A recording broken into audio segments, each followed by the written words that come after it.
오늘은 2025년 4월 20일 주님 부활 대축일입니다. 성부와 성자와 성령의 이름으로 아멘. 요한이 전한 거룩한 복음입니다. 주간 첫날 이른 아침 아직도 어두울 때에 마리아 막달레나가 무덤에 가서 보니 무덤을 막았던 돌이 치워져 있었다. 그래서 그 여자는 시몬 베드로와 예수님께서 사랑하신 다른 제자에게 달려가서 말하였다. 누가 주님을 무덤에서 꺼내갔습니다. 어디에 모셨는지 모르겠습니다. 베드로와 다른 제자는 밖으로 나와 무덤으로 갔다. 두 사람이 함께 달렸는데 다른 제자가 베드로보다 빨리 달려 무덤에 먼저 다다랐다. 그는 몸을 굽혀 아마포가 놓여있는 것을 보기는 하였지만 안으로 들어가지는 않았다.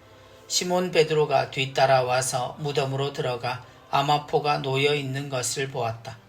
예수님의 얼굴을 쌌던 수건은 아마포와 함께 놓여있지 않고 따로 한 곳에 개켜져 있었다.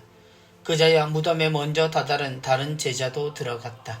그리고 보고 믿었다. 사실 그들은 예수님께서 죽은 이들 가운데에서 다시 살아나셔야 한다는 성경 말씀을 아직 깨닫지 못하고 있었던 것이다. 주님의 말씀입니다. 그리스도님 찬미합니다.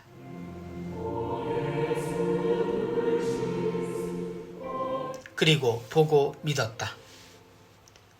2000년 전 하느님과 한 시대를 한 공간을 지낸 세상입니다. 그래서 주님과 같은 시간과 공간을 함께 했음에도 먼 미래에서 바라보는 우리의 시선에는 이 모습이 마치 오랜 시간차를 두고 일어난 것처럼 보입니다.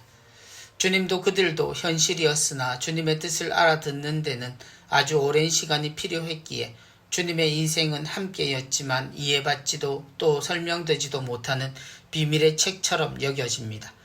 생각해보면 주님의 말씀은 그때를 이야기하셨는데도 제자들 그리고 교회는 그 말씀을 아주 늦게 그리고 자신의 삶 속에서 발견하고 깨닫게 됩니다. 주간 첫날 이른 아침 부활 성경에 읽은 복음에도 동일한 시간이 등장합니다. 주간 첫날 곧 안식일 다음 날이자 세상이 눈을 뜨고 일을 시작하는 날에 주님의 부활이 일어납니다. 그 아침 새벽부터 무덤을 찾은 용기 있는 여인들과 달리 예수님의 제자들의 자리는 무덤이 아닌 여전히 닫혀있던 곳이었습니다. 그들은 죽은 스승을 죽기 전부터 버렸고 이제 그 이름 때문에 죽을 듯 위협을 느끼고 있었습니다. 그런 이들에게 여인들의 증언이 어떻게 들렸을까요? 주님의 부활의 기록들 속 제자들은 그 어느 소식에도 믿음을 보이지 못합니다. 주님과 가장 가까웠고 주님의 예고를 수차례 들었던 이들이지만 스승의 죽음은 내용과 상관없이 자신들을 위험에 빠지게 만든 일이 되었습니다. 그래서 그들에게 주님은 여전히 죽은 사람일 뿐이었습니다. 처음 소식을 듣고 달려간 베드로와 주님이 사랑하셨던 제자들에게도 주님은 무덤과 같은 존재였습니다. 주님의 마지막 순간까지 동행하려 했던 제자들이기에 그들이 직접 겪은 주님의 죽음은 사실이라는 단어와 같았습니다. 그런데 무덤이 비어있음을 처음으로 확인했던 순간 그들은 주님이 계시지 않는다는 사실 하나에 접근합니다. 분명히 모든 희망과 진리라 생각했던 분이 죽으심으로 자신들이 가진 모든 것도 사라진 것으로 보았는데 무덤이 비면서 제자들은 그들이 내려놓았던 모든 것이 여전히 자신들에게 있음을 알았을 것입니다. 아직 깨닫지 못하고 있었던 것이다. 처음 하느님이 세상을 찾아오실 때 천사는 어머니 마리아에게 모든 것을 알려주셨습니다. 그러나 요셉은 그 사실을 알지 못한 채 구세주의 잉태를 접했고 스스로 어려운 선택을 해야 했습니다. 하느님의 확신은 틀리지 않았고 요셉이 의로운 상태에서도 자신에게 잘못한 일을 해치지 않으려 결심한 순간에 천사가 그를 찾아왔습니다. 그리스도의 부활도 마찬가지였습니다. 예수님이 하느님의 기다림과 확신을 가르쳐 주신 것은 부활 사건에서도 드러나는데 제자들의 이 늦은 깨달음과 결국 당신의 길을 걸어 세상에 당신 진리를 모자람 없이 전하게 되리라는 것을 주님은 아셨습니다. 부활의 순간에서조차 기뻐하지 못하는 제자들인데도 말입니다.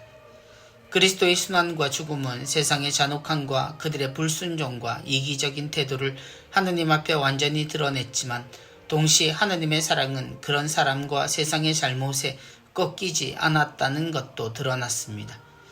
그리스도는 끝까지 사랑하셨고 그것으로 세상의 사랑은 여전히 목말라도 하느님의 뜻은 끝까지 이루어졌다라는 선언이 지켜졌습니다.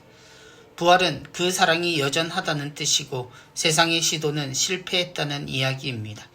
2000년 뒤에 사는 우리는 주님의 뜻이 결국 이루어졌고 완성됨을 여기에서 증언합니다. 부활은 하느님 사랑의 증거입니다. 그리고 염치 없는 우리 구원의 확신입니다. 덕분에 우리는 하느님이 벌어진 이 사랑의 기적에 알렐루야라고 고백할 수 있습니다. 성부와 성자와 성령의 이름으로 아멘.